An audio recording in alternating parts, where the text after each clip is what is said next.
میں نہیں مانتا جلالی کو، میں جلالی کے بہت مخالف ہوں جو سیدہ پاک کے بارے میں بکواسات کرتا ہے اور ان کے لیے سیمینار مقرر کرتا ہے، نعوذ باللہ من ذالک۔ ہماری اوقات ہی کیا ہے، ہماری حیثیت ہی کیا ہے، ہم ہوتے کو رہے ہیں، ہمارا علم کتنا ہے کہ ہم حضور کی بیٹی کے بارے میں باتیں کریں؟ بس کون گلی دے بڑیاں ذاتاں دے بارے گلاں کرنیاں، پہلے اپنے گھر کو تو دیکھ، اپنے بارے میں تو دیکھ۔ اس لیے بالکل میرا اس بندے سے بھی کوئی تعلق نہیں ہے جس بندے کا جلالی سے تعلق ہے، اور اس سے تو ویسے ہی نہیں ہے، الحمدللہ اللہ رسول کا فضل ہے۔ جو بابا جی کو کافر کہتا رہا ہے، جو بابا جی پہ کفر کے فتوے لگاتا رہا ہے، جو کہتا رہا ہے جو ان کے نکاح میں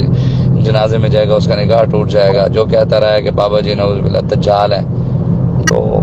وہ تو چلو ایک دنیا دار شخصیت ہے۔ ہم تو اس وجہ سے بھی کیوں، جو ہم بابا جی کے مرید ہیں،